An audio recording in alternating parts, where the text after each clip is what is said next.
Hello beautiful soul, कैसे हैं आप सब? आई होप आप सब बहुत अच्छे होंगे और खुश होंगे। आज का मेरा वीडियो का टॉपिक है साइलेंट ट्विन फ्लेम जर्नी में 6 मेजर ब्लॉकेज क्या होते हैं। तो हमारा जो पहला ब्लॉकेज है वो ये है कि अगर आप साइलेंट ट्विन फ्लेम जर्नी में हैं तो पर्सन पूरी तरीके से आपसे कट ऑफ कर देगा, आपसे बात करना पसंद नहीं करेगा, आपसे रन करेगा, कंफर्ट जोन को चूज़ कर लेगा। चाहे वो फैमिली हो, थर्ड पार्टी हो, वहीं रहेगा काफ़ी टाइम तक स्टक। वो जल्दी से एक्शन नहीं लेते हैं। इसकी वजह भी होती है egoistic nature and lots of fear अपनी फैमिली का, सोसाइटी का। आपको छोड़ना पसंद करेंगे लेकिन फैमिली की बदनामी नहीं करवाएंगे, थर्ड पार्टी को नहीं छोड़ेंगे, अपनी रिस्पॉन्सिबिलिटी को नहीं छोड़ेंगे, चाहे उनके अंदर कितना भी प्यार हो आपके लिए। अगर आप उनके बिना 5 दिन रह सकते हैं तो वो आपके बिना 10 दिन रह सकते हैं। अगर आपको बहुत ज़्यादा क्रेविंग होगी उनसे बात करने के लिए, आप उनको कॉल मैसेज करेंगे या किसी के थ्रू पूछने की कोशिश करेंगे तो आपको ज़्यादा उनके बारे में नहीं पता चलेगा, क्योंकि वो बहुत ज़्यादा इंट्रोवर्ट होते हैं। अपनी चीज़ों को हाइड करना उन्हें बहुत पसंद होता है। वो अपनी लाइफ में बहुत ज़्यादा प्राइवेसी रखते हैं। अगर उनकी लाइफ में कुछ ऐसा भी है जो टॉक्सिक है, चाहे उनकी मैरिज हो या फैमिली की सिचुएशन हो, तो भी वो आपसे शेयर नहीं करेंगे। साइलेंट ट्विन फ्लेम जर्नी में ये मेजर ब्लॉकेज होता है कि आपके पर्सन का थ्रोट चक्रा पूरी तरीके से ब्लॉक होगा, सोलर प्लेक्सिस चक्रा भी ब्लॉक होगा। एंड आप देखेंगे अगर आपका पर्सन आपको कहीं दिख जाएगा या आप उनसे कोशिश करेंगे आई कांटेक्ट करने की, तो वो वहाँ से चले जाएंगे। वो आपसे खुलकर बात नहीं करेंगे एंड ना आपको कोई रिस्पॉन्स देंगे आपकी किसी भी चीज़ का। अगर आप ज़्यादा चेजिंग एनर्जी में आ रहे हैं तो वो बिल्कुल लेट गो कर देंगे अपनी लाइफ से, आपसे बात करना पसंद नहीं करेंगे। आपको ऐसा लगेगा कि यार ये पर्सन वही पर्सन है जिसने मेरे साथ बबल फेस एंजॉय किया, या जो मेरे लिए इतना कुछ करने जा रहा था, या फिर मुझे कमिटमेंट देने जा रहा था, मुझसे शादी करने जा रहा था, आज मुझे देखकर ही भाग रहा है। तो ये मेजर ब्लॉकेज है ट्विन फ्लेम जर्नी में। अब थर्ड पार्टी सिचुएशन या कार्मिक फैमिली ड्रामा या सोसाइटी में जो उनकी एक इमेज बनाई होती है,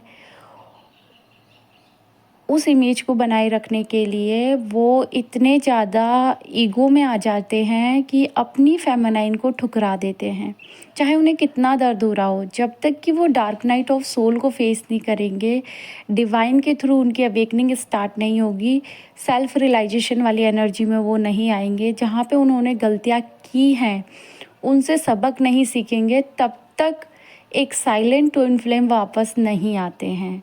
और वो एक मैट्रिक्स ट्विन फ्लेम भी होते हैं, क्योंकि आपने देखा होगा कि आपका अगर पर्सन साइलेंट है ना, फैमिली की रिस्पॉन्सिबिलिटी में स्टक रहेगा, वाइफ और बच्चे हैं वहाँ स्टक रहेगा। अगर कोई वैसी रिस्पॉन्सिबिलिटी है, सिस्टर है, ब्रदर है, वो बड़े हैं, उनसे छोटे भाई बहन हैं, वहाँ स्टक रहेगा। अगर आप उनकी शक्ल देखेंगे ना, उनकी फेस की तरफ देखेंगे तो बहुत ज़्यादा टेंशन में दिखाई देंगे आपको। बहुत ज़्यादा ऐसा लगेगा कि पर्सन परेशान है, लेकिन शो नहीं करेंगे। ऐसे होते हैं साइलेंट ट्विन फ्लेम जर्नी में जो पर्सन है उनके पार्टनर। वो सोसाइटी के फियर से अपने अंदर चीज़ों को दबा देते हैं, खुलकर नहीं बोल पाते क्योंकि उनकी परवरिश उसी तरीके की हुई होती है। इमोशनली कम होते हैं, वो ईगोइस्टिक ज़्यादा होते हैं, लॉजिकल माइंड से ज़्यादा डील करते हैं और आपकी तरफ नहीं देखते हैं। इसी वजह से रिस्पॉन्सिबिलिटी संभालना उन्हें बहुत पसंद होता है। एक इमेज जो उन्हें सोसाइटी में बनाई होती है उसको बरकरार रखना, उसे अहमियत देना उन्हें बहुत पसंद होता है। अगर उनको कोई सैक्रिफाइस करना हो अपनी खुशियों के लिए और उस जगह पे उनकी फैमिली हो या बच्चे हों, वाइफ हो, तो वो ज़्यादा खुश होते हैं सैक्रिफाइस करने से। अब ऑर्थोडॉक्स फैमिली का होना, जो उनकी परवरिश हुई है वो उसी तरीके से हुई है, क्योंकि फैमिली बहुत रूढ़िवाद है। जो एक पैटर्न वो फॉलो कर रहे हैं ना कि अपनी ही कास्ट की लड़की से शादी करनी चाहिए, रिलीजन सेम होना चाहिए, लड़की के अंदर सारी क्वालिटी होनी चाहिए, भले ही उनका लड़का कितना भी इगोइस्टिक हो। तो वो पैटर्न वो शुरू से अपने बच्चे को सिखाते हैं और वैसी ही फैमिली में साइलेंट ट्विन फ्लेम जर्नी वाले जन्म लेते हैं, क्योंकि उनको वो पैटर्न ब्रेक करना है अपनी खुशियों के लिए। और आप देखेंगे कि जो साइलेंट ट्विन फ्लेम वाले मस्कुलाइन होते हैं उनकी फैमिली भी वैसी ही होती है, और वो वहाँ जाके डर की वजह से चुप हो जाते हैं, क्योंकि उनके अंदर क्रेविंग तो होती है अपनी डीएफ के लिए, पर वो अपनी फैमिली के आगे उस तरीके का एक्शन नहीं ले पाते हैं, डर की वजह से, फैमिली की इमेज की वजह से, या फिर मान लो कि लोग क्या कहेंगे, उनको डर लगता है। वो डरते हैं अपने मदर फादर से, क्योंकि वो कार्मिक रिलेशन से डील कर रहे होते हैं। अगर उनका कोई पार्टनर है तो वो भी वहाँ पे कार्मिक होता है। अब पास्ट में कोई अगर उनका रिलेशनशिप रहा है तो वो वहाँ से भी उनने ट्रॉमा झेला होगा एक तरीके का। तो वो जब डीएफ से मिलते हैं और डीएफ की एनर्जी को देखते हैं तो रन करने लग जाते हैं, क्योंकि इतना अनकंडीशनल लव उन्हें किसी ने नहीं दिया होता है।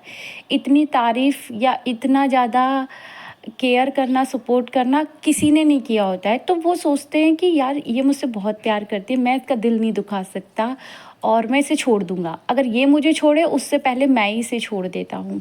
तो इसीलिए वो भाग जाते हैं। फैमिली में बात करनी पड़ेगी आपके लिए और एक्शन लेना पड़ेगा, वो उनकी बस की बात होती ही नहीं है, क्योंकि सिखाया ही वो ही गया है ना, फैमिली में पैटर्न ही वही रहा है, उनकी भी गलती नहीं है। वो चाहकर भी अपनी खुशियों के लिए नहीं बोल पाते हैं, एक्शन में नहीं आ पाते, उनको विज़न ही क्लियर नहीं होता है अपना कि मेरी खुशियाँ कहाँ हैं, मुझे किसके साथ रहना है, मैं क्यों सैक्रिफाइस करूँ किसी और के लिए मेरी लाइफ भी तो इम्पॉर्टेंट है। वो उन चीज़ों को कभी नहीं देखते, क्योंकि और मस्कुलाइन ने भी उनके लाइफ में यही सब किया होता है, जो भी उनके भैया होते हैं, पापा होते हैं, चाचा होते हैं, तो सभी वो पैटर्न को फॉलो करते हुए आते हैं। तो हमारा पर्सन भी वही करने लग जाता है, वो भी उसी तरीके की प्रोग्रामिंग में आ जाता है जहाँ पे उसकी फैमिली होती है। तो इसमें अपने पर्सन को कर्स करने की कोई ज़रूरत नहीं है, उनके अंदर उनके फैमिली का जंक डीएनए है, ये आज नहीं तो कल आपको मानना ही पड़ेगा और ऐसे करके आपको आगे बढ़ना पड़ेगा। ऐसा नहीं है कि मैट्रिक्स ट्विन वापस नहीं आते हैं या साइलेंट ट्विन फ्लेम जर्नी वाले वापस नहीं आते। एक टाइम ऐसा आता है जब उनकी भी आँखें खुलती हैं कि मैं कहाँ स्टक हूँ, मेरी खुशियाँ कहाँ हैं, जब उनकी अवेकनिंग होती है और वो भी मैट्रिक्स से बाहर आते हैं।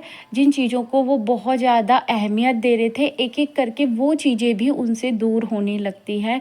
उनको एहसास होता है, उनकी अंतरात्मा भी चीखें मार-मार के उनसे बोलती है कि डीएफ तुम्हारे लिए सही पार्टनर है। जहाँ आज आप इतना कर रहे हो, वो लोग आपके अपने नहीं हैं, वो एक कार्मिक रिलेशनशिप है, एक टॉक्सिक रिलेशनशिप है।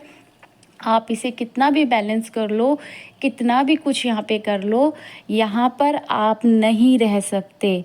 तो तब वो वापस आते हैं, उनको भी ट्रिगर मिलते हैं। उनकी लाइफ इतनी ईज़ी नहीं होती है जितना हम समझ रहे हैं, क्योंकि अगर उनके और भाई बहन हैं तो उनको उनकी रिस्पॉन्सिबिलिटी लेनी पड़ती है। जाने अनजाने उनके लिए वो इतना ज़्यादा करते, क्योंकि कंपैरिजन किया जाता है उनकी फैमिली में कि तेरा भाई ये कर रहा है, तेरी बहन वो कर रही है और तू क्या कर रहा है। उनको डर आ जाता है कि मेरे को बेस्ट करना है, क्योंकि एक डीएफ के अंदर देखेंगे तो बहुत सारे फ़ियर होते हैं। तो उसी तरीके से अपने डीएम को देखो कि उनकी लाइफ में भी उनकी फैमिली है, उनके अपने पैटर्न हैं, उनका जंक डीएनए है, जिसकी वजह से वो अपनी फैमिली में स्टक है। डीएम ईगोइस्टिक होते हैं, अंदर से नहीं होते, बाहर से बन के दिखाते हैं ताकि डीएफ उनके नेचर से दूर चली जाए, डीएफ अपनी लाइफ से उनको लेट गो कर दे। कभी कभी देखा होगा साइलेंट ट्विन फ्लेम जर्नी में डीएम कह देते हैं डीएफ से कि जाओ कहीं और शादी कर लो, मैं तुम्हारी रिस्पॉन्सिबिलिटी नहीं लेना चाहता, मेरे ऊपर डिपेंड मत रहो, क्योंकि डीएफ के ऊपर कोडिपेंडेंसी होती है। और साइलेंट ट्विन फ्लेम जर्नी वाले जो मैट्रिक्स ट्विन होते हैं वो रन करना पसंद करते हैं, वो कंफर्ट जोन पसंद करते हैं मतलब, और वो बंधना नहीं चाहते, वो आज़ाद रहना चाहते हैं फैमिली से भी और हर एक रिस्पॉन्सिबिलिटी से भी। और उनको ऐसा लगता है कि डीएफ उन्हें बांध देगी, डीएफ उन्हें बाहर नहीं जाने देगी, डीएफ चेजिंग एनर्जी में रहेगी हमेशा, उनकी लाइफ पूरी हेल हो जाएगी। इस वजह से वो सोचते हैं कि मैं इसको लेट गो कर दूंगा तो मेरी लाइफ इजी हो जाएगी, मैं फैमिली के कहने से शादी करूंगा तो फैमिली रिस्पॉन्सिबिलिटी लेगी। अगर मैंने अपनी मर्जी से की तो डीएफ जैसा आज कर रही है हो सकता है कल मेरे साथ भी करे, मेरी फैमिली के साथ भी करे। तो वो उसकी को डिपेंडेंसी दूर करने के लिए डीएफ को लेट गो करते हैं, और डीएफ अपने ऊपर काम करना स्टार्ट करती है जब, तो वो डिवाइन फेमिनाइन बनती है, को डिपेंडेंसी हील करती है, अपना बेस्ट वर्जन बनती है, चेजिंग एनर्जी से दूर हो जाती है, अपने आप में अपना एक अस्तित्व जान पाती है कि मैं कौन हूँ, मैं यहाँ क्या करने आई हूँ, मेरा सोल पर्पस क्या है। और जब तक आप ऐसी वाली एनर्जी में नहीं आते हैं, आपके पर्सन की अवेकनिंग स्टार्ट नहीं होती है, क्योंकि जो साइलेंट ट्विन फ्लेम जर्नी वाले डीएम होते हैं वो मैट्रिक्स भी होते हैं, ईगोइस्टिक भी होते हैं और बहुत ज़्यादा ढीठ भी होते हैं, वो जल्दी से एक्शन में नहीं आते हैं। आप अगर मान के चलो कि ऑन ऑफ सिचुएशन वालों की जर्नी जल्दी कंप्लीट हो रही है, 1 साल में, 2 साल में, 3 साल में, तो यहाँ पे मान के चलो कि 2.5 से 3 साल में साइलेंट ट्विन फ्लेम वाले डीएम और डीएफ की जर्नी कंप्लीट होती है। तो मैंने आपको डिटेलिंग में ये चीज़ें बता दी हैं कि उनकी लाइफ में भी ट्रॉमा होते हैं, लव ट्रॉमा, फैमिली ट्रॉमा, या फिर कुछ भी जो ईगोइस्टिक नेचर होता है वो किस वजह से होता है, उनकी परवरिश की वजह से, उनकी फैमिली कैसी होती है और उनके रहन सहन का तरीका कैसा होता है, तो वो वहाँ जाके सिर्फ एक कंफर्ट जोन में रहना पसंद करते हैं, डीएफ की तरफ नहीं देखते हैं। वो सोसाइटी में अपनी इमेज को बरकरार रखना चाहते हैं और उन सब चीज़ों को इम्पॉर्टेंट दे देते हैं जो बाहरी दुनिया से उन्हें मिली हैं, और अंदर की जो इनर वॉइस होती है, इनर विजडम होता है, उसको पूरी तरीके से ख़त्म कर देते हैं। एक सख्त इंसान बन जाते हैं कि प्यार व्यार जैसी चीज़ें नहीं होती है, अपनी इमोशनल साइड को, डीएफ एनर्जी को बिल्कुल ब्लॉक कर देते हैं। और फिर जब डीएफ यहाँ पर अपने डिवाइन मस्कुलाइन मतलब कि अपनी डीएम एनर्जी को अवेकन कर लेती है, तो उधर डीएफ एनर्जी उनकी भी अवेकन हो जाती है, और फिर होती है दोनों की अवेकनिंग, दोनों का रीयूनियन, दोनों को ट्रिगर मिलते हैं, डीएफ को भी बहुत मिलते हैं, डीएम को भी बहुत मिलते हैं, और वो पूरी तरीके से अपनी इमोशनल साइड और लॉजिकल साइड में बैलेंस क्रिएट करते हैं, और फिर एक धमाकेदार यूनियन के साथ दोनों साथ आते हैं सोल पर्पस के लिए। और अधिकतर साइलेंट ट्विन फ्लेम जर्नी वालों को बहुत अच्छे से इनर वर्क करना चाहिए, क्योंकि यहाँ पे एक सिचुएशन में आके थर्ड पार्टी अट्रैक्ट भी हो जाती है, डीएम किसी से शादी कर लेते हैं। इसलिए अपना टाइम वेस्ट ना करें। आपका पर्सन अगर पूरी तरीके से साइलेंट हो चुका है, सोशल मीडिया से उनने हर प्लेटफॉर्म से आपको ब्लॉक कर दिया है, तो यहाँ पे आपको समझने की ज़रूरत है कि आपको अब हीलिंग करनी है, अपने ब्लॉकेज हील करने हैं। उधर मत देखिए क्या चल रहा है, आप देखिए आपके अंदर क्या चल रहा है, क्योंकि सेल्फ लव आपको अपने साथ करना है, अपना बेस्ट वर्जन बनना है। डीएम जो कर रहे हैं अपने अकॉर्डिंग कर रहे हैं, डिवाइन के अकॉर्डिंग कर रहे हैं, उन्हें लेट गो कीजिए। बाकी अगर आपको वीडियो से गाइडेंस मिली है, प्लीज़ मेरे चैनल को सब्सक्राइब करें, वीडियो को लाइक करें। मिलते हैं ऐसी ही प्यारी सी वीडियो में। Bye bye, God bless you all, thank you so much. अपना ख्याल रखें, अपने परिवार का ख्याल रखें।